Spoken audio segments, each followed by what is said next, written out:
Some kinds of pain make no sound, but they weigh as if you're carrying the whole world inside your belly. My name is Edith Lorraine Parker. I'm 88 years old. I served as a nurse in a field hospital in Rouen, France, during the darkest days of World War II. Today I live alone in a small apartment in the Bronx. My days unfold to the sound of distant sirens, the old creaking of floorboards in the hallway, and the whisper of the past brushing against the lace curtains on my window. I always wear the same beige sweater and pleated brown skirt, the one my mother sewed before I left for war. My hair is thin and white now, usually pinned in a loose bun. But if you looked into my eyes, you'd still see blue, full of memory, and full of secrets. Today, with a calm heart and time in my hands, I want you to sit here with me. Think of this story like a warm cup of tea I'm offering, with patience, kindness, and truth. The story I kept isn't just mine. It belongs to all of us who had to swallow tears between bandages and made silent choices in the name of something bigger. So stay. Take a deep breath with me. Listen with your ears, but mostly with your heart. And if this story touches you in any way, share it with someone who needs to hear it too, because sometimes telling is the only way to heal. You know, some women carry a man's name on their ring finger, others on a marriage certificate. But I carried his in silence. His name was Charles, Commander Charles Everett Hughes, and he was the first name I learned to hide, with the same precision we used to stash morphine from desperate soldiers, with the same tenderness we used to wrap wounds without asking what lay beneath the skin. War teaches women to keep quiet. But even before that, I already knew some words, once spoken, have the power to take everything away. I arrived in Rouen on a cloudy day in March of 1944. I remember the thick mud stuck to my shoes, the muffled screams behind the tents, and that strong scent of metal mixed with ether. But the thing that stuck with me the most was that moment, the first one, the first time I saw him. He didn't carry visible weapons, just a clipboard and a pocket watch. But there was something about his presence that made the other men straighten up, without him ever raising his voice. His eyes were dark like aged leather, but held a secret kind of glow that only showed when no one was watching. And in that first instant, he looked at me, not with authority, but with the kind of silence that recognizes another's silence. We were introduced formally. "Nurse Parker, this is Commander Hughes." I just nodded, and he, in a nearly invisible gesture, glanced at my hands. Hands still clean, not yet stained by the blood of war. And he said something I carried for decades. Double up on gloves, but keep your heart exposed. You're gonna need it. From then on, we saw each other every day. At first, out of necessity. Reports, shift changes, late-night emergencies. Then, out of habit. And finally, out of desire. But we never said it, never named it. Because there, in the land of fallen men and unanswered letters, love was a luxury. And naming a feeling meant giving it a fate. And back then, everything that had a name died. I started sensing his presence before I even saw him. It was the sound of his boots on the wooden floor, the flick of his lighter as he lit a cigarette in secret. It was the way he'd call me just Lorraine when no one else was around, as if my first name belonged only to him. And me? I started folding sheets more carefully when he passed by, adjusting my white cap in the cracked mirror of the dorm, saving him the last ration biscuits. I'm not sure exactly when the war started sounding less loud. Maybe it was when I noticed my breathing matched his, even when we were in different rooms. Or maybe it was that night I heard his voice behind the curtain of Ward 3, whispering, "You're gonna be my greatest piece. But listen, darling, don't be fooled.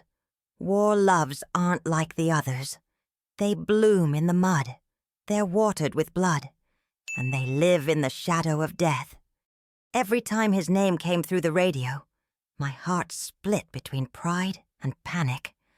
I loved him the way you love something already lost, even before it's yours. And that's when the secret began. Even before the pregnancy, before the goodbye. The secret was his name itself. I started leaving it out of letters, avoiding it in reports, silencing it inside me, as if silence was the only way to keep him alive. I never said Charles out loud after the last bombing. And to this day, when someone asks who was the love of my life, I just smile, tug the sweater on my back, and say, he had a beautiful name, too beautiful to say. Because the first name I learned to hide was also the first one that taught me that sometimes love has no place in this world. Some people think a sheet in a field hospital is just there to keep a body warm. But anyone who's lived through a war story like mine knows it's also there to hide what couldn't be seen. The wounds that hurt more on the inside than the outside. The words that got stuck in your throat and died before they reached the air. And in my case, love. In those long corridors of the hospital in Rouen, the sheets were too white for so much pain. They'd get stained in minutes. Blood, vomit, pus, sweat. But the worst was when they got stained with silence. When they became curtains between two souls who longed for each other, but couldn't. It was always at the end of the shift when he'd appear. When the chaos paused for just a moment and the world seemed to breathe again. Charles would come walking calm and quiet, sleeves rolled up, carrying that weight of the world kind of look, without ever complaining. He'd bring a cup of coffee, not for him, for me. Without saying a word, he'd hand it to me, and I'd accept it. That was our ritual. Coffee, silence, sheet, yes, the sheet. We had a hidden spot behind the triage tent, where supply boxes piled up. There, between the distant sound of sirens and the sharp smell of ether, he'd pull a clean sheet and lay it over the wooden floor. And for a few minutes that felt like entire lifetimes, there was no war. Our meetings weren't about desperate kisses or promises of forever. They were made of quiet touches, closed eyes, and broken breaths. They were made of sweaty hands holding other hands, as if that touch alone could say everything. I especially remember a rainy night when he rested his head on my lap. The sky was weeping outside, and him, a uniformed man, commander of many, wept right there. No sound, only through his eyes. I lost 7 of mine today, he whispered. Didn't even get to know their names. I just ran my hand through his damp hair and stayed there, feeling the weight of the world soaking into my apron. That night, we didn't speak about us. We didn't say the word love. But it was the night I loved him most. War has a strange way of bringing two people together. It takes everything. Peace, future, promises. But what's left behind is more real than anything in peacetime. That sheet, stretched out between boxes and broken things, was more than just cloth. It was shelter. It was packed. It was altar. I already knew, deep down, it wouldn't last. Sooner or later, one of us would be transferred, wounded, or worse. But every time he came back and asked, "Got a clean sheet today?" With that hidden smile, my heart forgot there was a war outside. Once he brought me a flower, a tiny little thing he'd plucked from the weeds behind the infirmary. He placed it on the sheet like he was offering a ring. And I cried, not because of the gesture, but because I realized that sheet would never be a bed in a home. It would never have a pillow, never have a bedside lamp. It was just that, a piece of fabric on the floor, with an entire world hidden underneath. Sometimes, after he'd leave, I'd fold it gently, and in doing so, It felt like I was folding my own secret. Every crease in the cloth was a silence I had to protect. Every invisible stain was the mark of something that could never be told. And maybe, my dear, that's why, even now, I still sleep with a folded sheet at the foot of my bed. A silly little habit, maybe, but it's what I have left of that time, of that move-in story, that war story, that memory where I was more woman than nurse, more alive than uniformed, more whole, even in pieces. And still, life, with all its irony, would soon remind me, just up ahead, that even a sheet can feel light when compared to the weight of a hidden belly. I've never really liked calendars. I always thought it was strange to hang time on a wall, as if days could be tamed just because they're numbered. But in war, a calendar feels like a small miracle. It gives shape to the chaos, gives you the illusion that time goes on even when life seems to have stopped. Back in Rouen, we had one taped to the dressing room door. It was thick French paper with pictures of saints and full moons. And every time someone made it through against all odds, we'd cross off the day with a blue pencil, like we had defeated the invisible one more time. But in November, I stopped looking at it. That month I felt like the days were looking back at me, not with pride, but with suspicion. The delay came like a quiet stumble, morning sickness, soup that turned my stomach, the sting of my breasts under the uniform. Little things. But together, they formed a scream. I didn't need a test. There were no tests there. My body spoke to me with an old, instinctive kind of clarity. And I listened. At first, I denied it. It's the stress. It's the cold. It's the canned food. But deep down, I already knew. I knew since that last night under the sheet. The one where he called me my home. Funny, isn't it? Him, of all people, never knew he had built a home inside me. For days, I walked through the hospital like someone crossing a minefield. Every smell, every step, every wave of nausea was an invisible explosion. I couldn't tell anyone. Not even him. Especially not him. Charles was everything a man could be. Honorable, responsible, admired by the soldiers, respected by the higher-ups. Telling him I was pregnant would have been like strapping lead to his boots in the middle of a crossing. I couldn't be the woman who dragged him down. So I did what I knew best. I stayed quiet, started wearing my cap lower, hiding my pale face, pretended I was having normal cramps, tied my apron tighter, as if the knots in the back could hold down what was growing in front.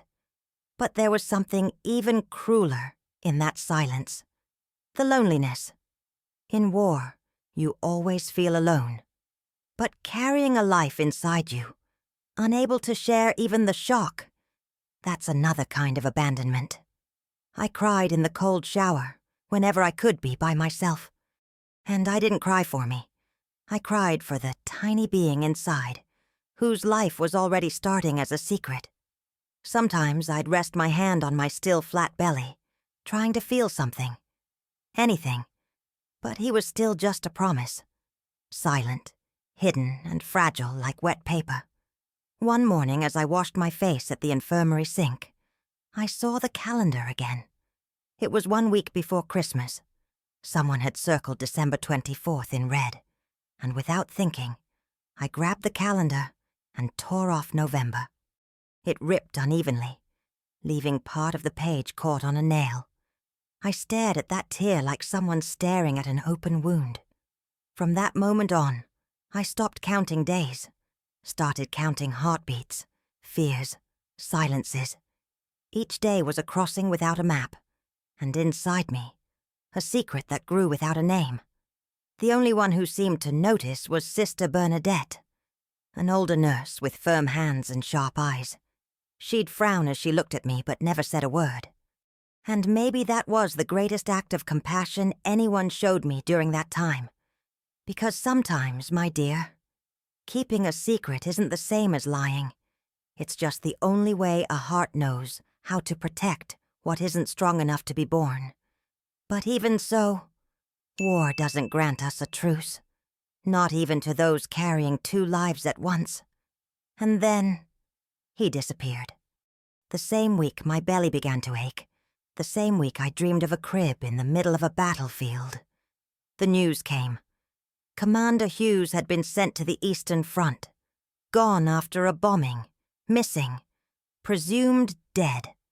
And right then, my belly hardened. Not because of the pregnancy, but because the name I was hiding had turned into mourning, and the secret I carried had just lost its father. They say nurses are made of steel, that we don't flinch, don't cry, don't fall, that we handle other people's blood like it's just a stain on fabric, something you can wash away. But no one ever asks about the blood we hide, the kind that doesn't pour from wounds, but lives behind the belly button, the kind that comes from deep within, deeper than the body knows how to explain. Back then I was known as the steady one, the calm one, the one who could give morphine without hesitation and stitch wounds like she was embroidering linens. But inside, I was falling apart. The commander had been missing for weeks. My body ached in silence, and my belly, still barely showing, throbbed like a confession, trying to beat its way out of me. I pretended, flawlessly. But every time I looked into the eyes of a woman who had lost someone, I felt like I belonged right there. Because even with no letter, no confirmation, no funeral, I was already a widow of a nameless love, of a man with no grave, of a child with no father. My shifts got longer, not because they asked, but because I didn't want to think. It was easier to clean up a soldier's vomit than face the mirror. Easier to hear moans of pain than the whispers that came from my belly after dark. And then one night, as I was washing basins behind the sterilization tent, the blood came. Not a lot, not gushing, but red enough to send a chill down my spine. I dropped to my knees right there, between damp rags and rusted metal, my hand shaking between my legs. My heart racing, my mind scrambling to list all the things I hadn't done. I didn't eat right, didn't sleep right, didn't dream right. There, crouched like a scared little girl, I understood something. Nurses bleed too. But no one asks. No one wants to know. Because we're the steady ones, the base, the foundation. We're the handkerchief that wipes the tears, not the eyes that cry. In that moment, I wished for my mother. The mother I left behind in Alabama, with her cakes cooling on the windowsill and Billie Holiday on the radio. She would have laid my head on her lap and said, "You're not weak, you're just a woman." But there in Rouen, there were no laps, just safety nets made of silence and endurance.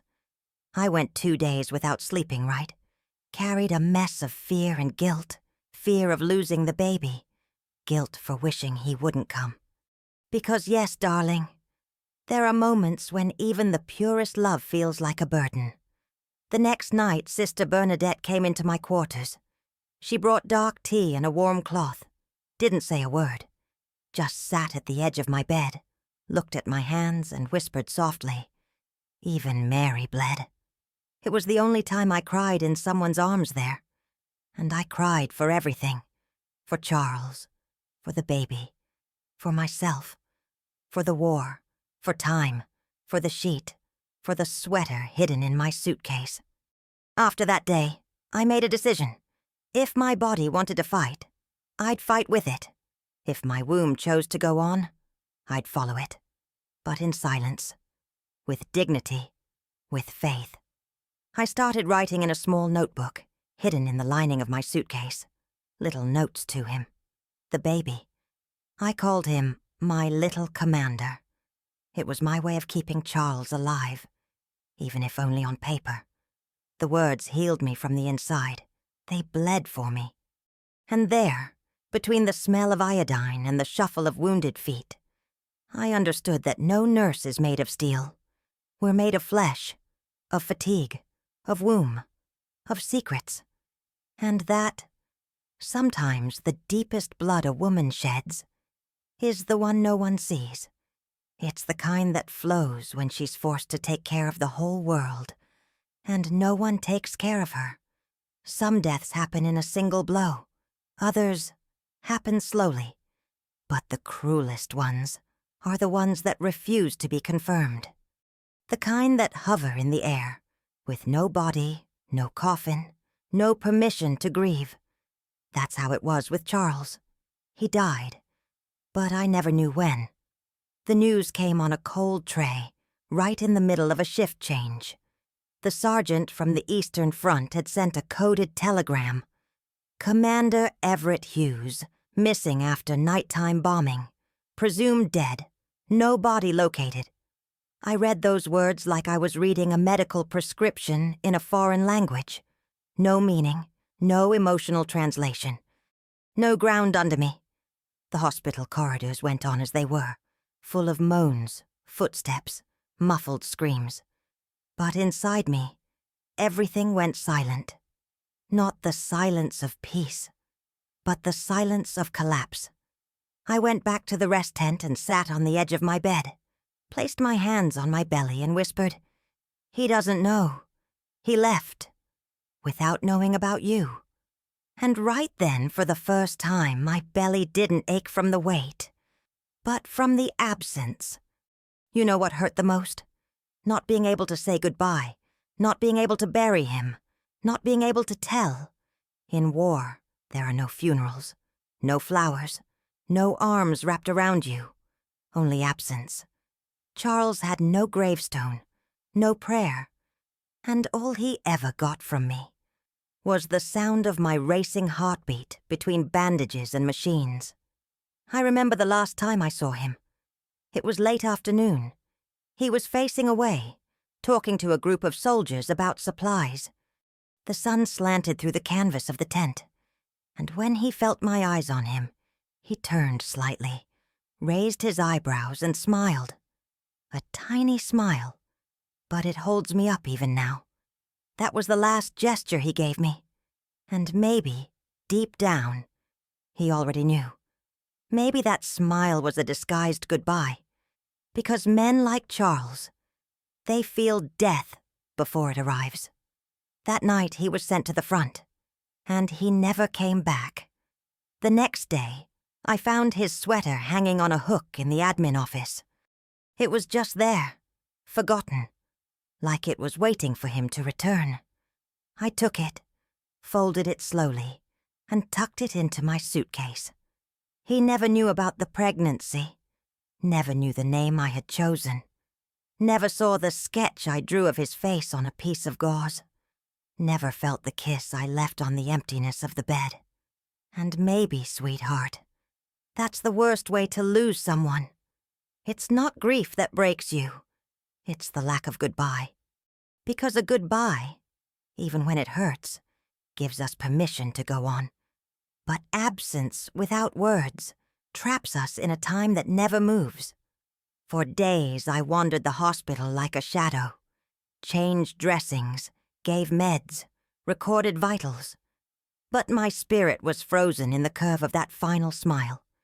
I started seeing Charles everywhere. In the boy napping in the waiting room, in the figure behind the sterilization tent, in the echo of the voice that called me Lorraine. But it was just my longing, just my secret trying to take shape in the world. And at night, in the thick silence, I talked to him, told him everything. Every ache, every wave of nausea, every dream the baby gave me. It was my way of keeping alive the war story no one knew. The emotional story that would never have a resting place, but had a home inside me. And the cruelest part of all was realizing that even dead, Charles was more present than anyone alive around me. That's when I understood. Some people die just once, But some loves die every day, because they keep existing where they can no longer be touched. And that's when my belly began to harden again, not from pain, but from urgency, as if the baby was saying, "Now, you carry us both." Some things don't grow by weeks. They grow in silence. That's how my pregnancy was, not measured in centimeters, tests, or ultrasounds. It was measured in avoided glances, tightened aprons, and nights spent sleeping with my hand on my belly, like someone shielding a flower blooming in a minefield. No one noticed. Or if they did, they chose not to say anything. Maybe it was my small frame, or the loose uniform. Maybe it was the war, pulling everyone's eyes away. But the truth is, I spent nearly 8 months hiding a life inside me, as if it were a crime, as if loving and creating were too dangerous for times like those. They were times of survival, not of birth. Times for putting out fires, not lighting candles. And yet, there he was, my boy. Or maybe a girl. I never really knew. I just called him my little one. And sometimes, when no one was around, I'd hum him a lullaby my mother used to sing to me. The night covers everything, but not the heart. The belly started to get heavy, and with it came the guilt. With every soldier who died, I felt like I was committing some kind of injustice by growing, by expanding while the world was shrinking. My feet swelled, my back ached, but no one saw, because I didn't let them. One night, the contractions came. I was alone in the treatment tent, reorganizing gauze when the pain hit, like an internal blade. I squeezed my eyes shut, bit down on a cloth, and stayed silent. The generator's noise covered my breathing. It wasn't the right time. It wasn't the right place. But the body decided. I slipped out the side of the infirmary, knees bent, like I was hiding a fever. Not a birth. Made my way past the tents to the back of the camp, where there was an abandoned shed with a leaking roof and dirt floor. There, under the sound of the rain, with my hands clutching my belly and my forehead pressed to a pile of old blankets, I whispered, "Please, just give me strength till the end. After that, I'll take whatever comes." And as if the world heard me, she appeared. Madame Laurette, a midwife, French, lived near the hospital and sometimes helped with amputations and gynecological emergencies. She found me there, hunched, soaked, exhausted. Didn't ask anything, just knelt down, held my hand, and whispered, "Nous sommes femmes. Nous savons." We are women. We know. The labor lasted hours that felt like days. No anesthetic, no screaming. Just the sound of the world tearing in two, between who I had been and who I was about to become. When the cry came, it was small, hoarse, but whole. A baby. My baby. She cleaned him with an old sheet, wrapped him in a scrap of green cloth and placed him in my arms. And that's when time stopped. The noise disappeared. The war went silent. In that moment, inside that shack smelling of rust, I was everything. I was mother. I was soldier. I was homeland. And he looked at me, with eyes not even open, but that saw me deeper than any commander, sergeant, or general ever had. But I knew. I had known all along. He couldn't stay. Not with a name like his. Not with a missing father. Not with a mother who had no permission to love. I stayed with him for 2 days. Just 2 days. Hidden among boxes, pretending to be sick. Nursing him in the gaps. Singing softly while the wind rattled the tents. And on the 3rd day, Madame Laurette came back. She brought a blue blanket, a basket, and a blank document. There was a family in the countryside, far away. Good people, no children, no questions.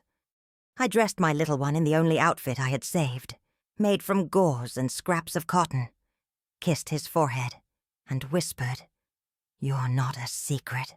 You're my hidden miracle. And he was gone. No name, no father, no me. I went back to the infirmary, washed my face with cold water, and put on my apron. Spent the morning wiping other people's blood, while mine still flowed quietly inside. No one noticed. No one asked. No one saw. It was the pregnancy no one saw born, but that I still carry today, in the shape of a void that has weight and a name, even if I've never said it out loud. Some women keep photographs, others family jewelry, wedding rings, little heirlooms. I kept a letter, handwritten on yellowed medical inventory paper, folded 4 times, with the deepest crease right in the middle, as if its heart had broken there. I wrote that letter 3 days after giving my baby away. My breast still ached, milk leaking through the night on its own, and my belly felt like an empty room with toys scattered on the floor. I needed to talk to someone, to Charles, to my baby, to myself. So I wrote, grabbed a thick inventory pencil and a torn piece of an old form, and began. My darling, you don't have a name yet, but you already have a story, a war story, an emotional story. You were born in silence, but your cry echoed in me like a song no one else heard. In that letter I told everything. I wrote about his father, about Charles, about the sheet, the sweater, that sideways smile. I wrote about the rainy night, the midwife, the makeshift blanket. And I apologized for every absence to come, for the arms he wouldn't know, for the name he wouldn't hear, for the birthday I'd celebrate alone with an imaginary cake and a blown-out candle in the dark. I wrote slowly, like I was stitching. Each word was a thread, a dressing, a way to keep my soul from bleeding out completely. I ended it like this.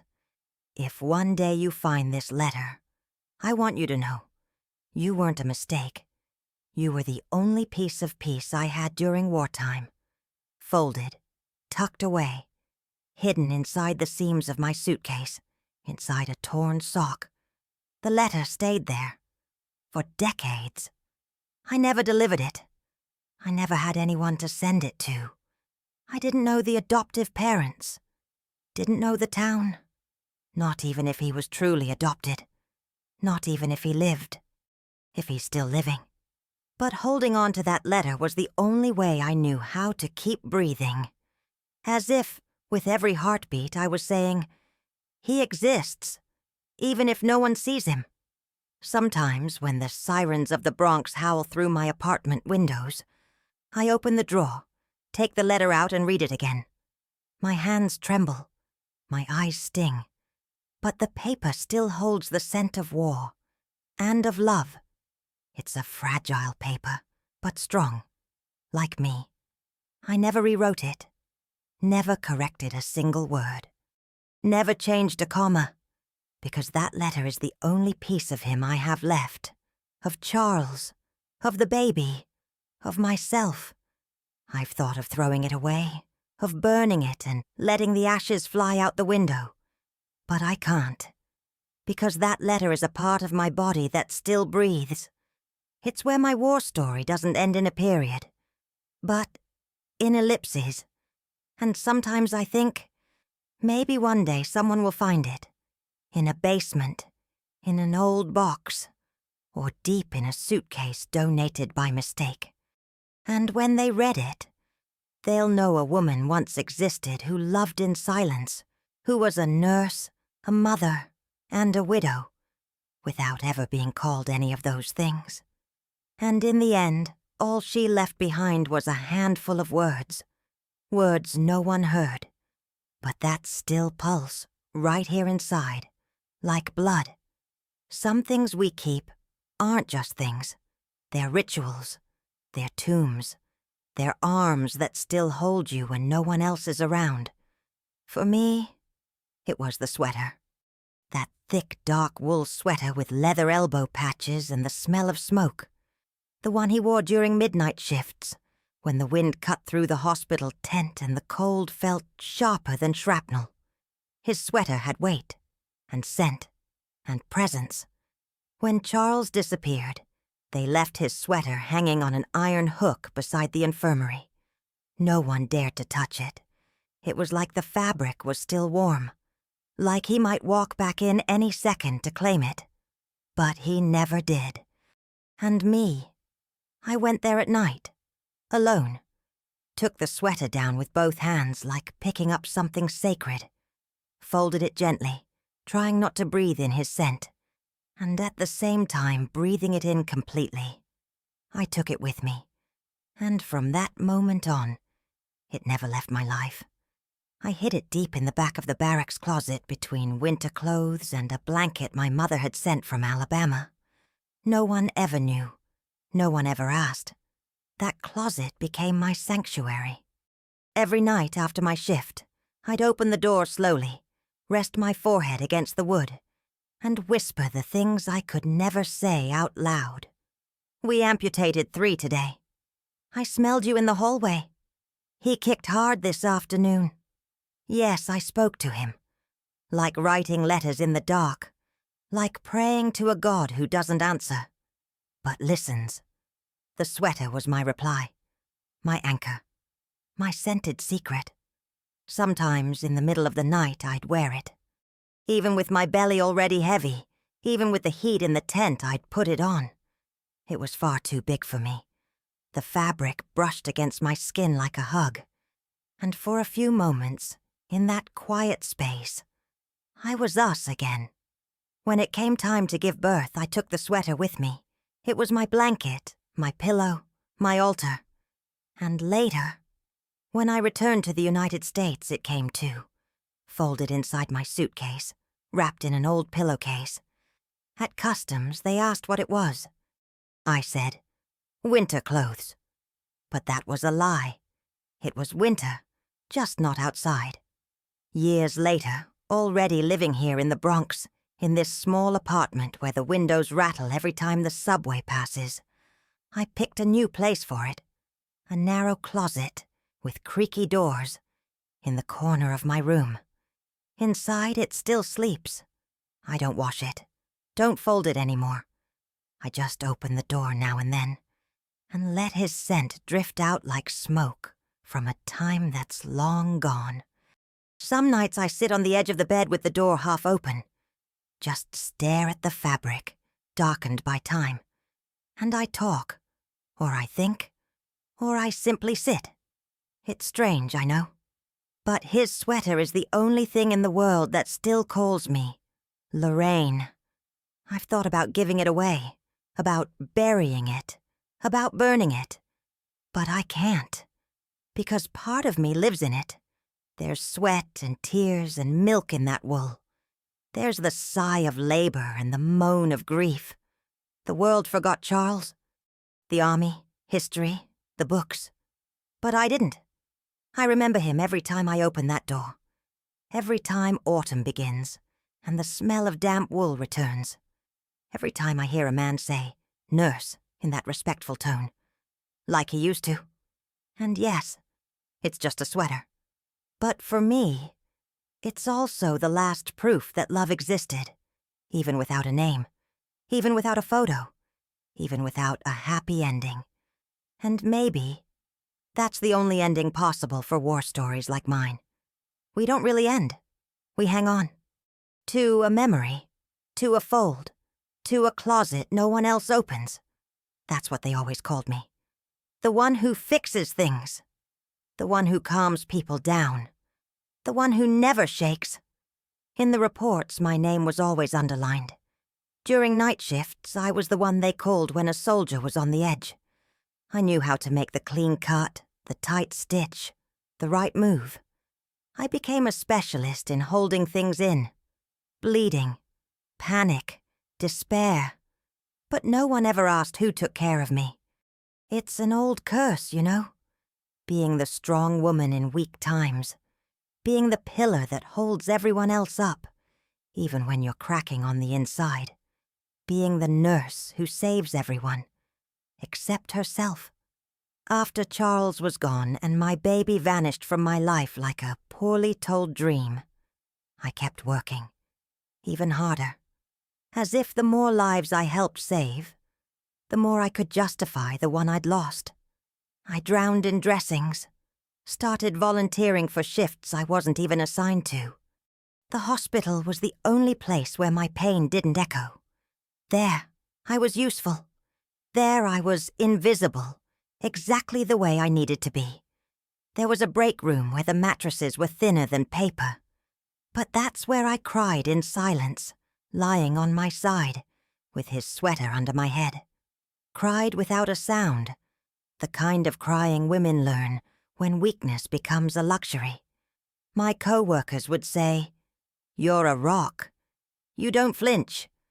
And I'd smile, as if to say, "You have no idea." Because even rocks crack. They just do it from the inside. I stopped remembering to eat, to sleep, to exist. One day I collapsed in the dining hall. I woke up to Sister Bernadette fanning me with her hand and saying, "You can't bleed on the inside and pretend it doesn't hurt." But that's exactly what I did, every day, with every step, with every patient. I started writing again in my hidden notebook, but this time I wrote for me. Not for the baby, not for Charles. For the woman I had almost stopped being, I wrote, "You're allowed to feel pain. You're not weak. You lost a world, and you're still standing." Little by little, I realized how much I had erased myself, how I wore myself like a uniform, with no vanity, no choice, no real name. I started asking myself, if no one knows my story, did it really happen? The answer only came with time. Years later in New York, I ran into one of the nurses I'd served with. She recognized me in the pharmacy line, my hair still tied up in that same bun. She walked over, hugged me tight, and said, "You saved my life once. I never got to thank you." And I cried, right there, because I realized that even if no one knew what I carried, my existence hadn't been for nothing. But even then that night I came home, went to my room, opened the closet, and held the sweater. Because even with all the thanks, all the lives I helped, all the names I wrote in those charts, my own name still echoed hollow inside me. Lorraine, Edith Lorraine Parker, the nurse who cared for hundreds, who survived bombs, who stitched arms and rebuilt faces, but who was never cared for. Because in that war, like in so many others, the women who held the world in their arms were the last to be held when it fell. Some sounds travel through time. They enter you like the scent of childhood, or like a tear that doesn't need explaining. That piano sound was like that. It slipped in without asking. And suddenly, everything I had locked away woke up. It happened on an ordinary morning in 1983. I was at the Yonkers train station heading back from a doctor's appointment. The cold was light, but the sky was clear. I sat on a wooden bench holding my purse in my lap, waiting for the 10:42 train. I was tired. My knees ached more than usual. And inside, it was one of those days when silence feels heavy as lead. Then I heard it. First a single note, then another, and then the whole melody, a piano. But not just any piano. It was that tune, the one Charles used to tap on the tabletop with his fingers distracted, between reports and mugs of tea. He didn't really know how to play, but he could mimic the rhythm perfectly. It was like a musical whisper, a little waltz no one else knew. That tune was his, ours. And there it was, alive, coming from a public piano tucked against the station wall, played by a young man in his 20s, eyes closed, leather jacket, backpack on the floor, gentle fingers. And I froze. It wasn't just the melody. It was presence. It was time folding in on itself, like a letter being found again. I stood up without realizing, walked over to him. My eyes welled up, but I didn't cry. I just stood there listening to every note like someone hearing their own heartbeat for the first time in decades. When he finished, he looked at me. Dark eyes, eyebrows like Charles's, and a smile. Small, tilted, like the last one he ever gave me. I didn't ask anything. I couldn't. That moment didn't call for answers. Just surrender. He smiled at me and said, "This melody came to me in a dream. I don't know where it came from." And I smiled back, as if I knew, as if I was hugging him with my gaze. I gently touched his arm and whispered, "Keep playing. Sometimes we need to remember what we thought we'd lost."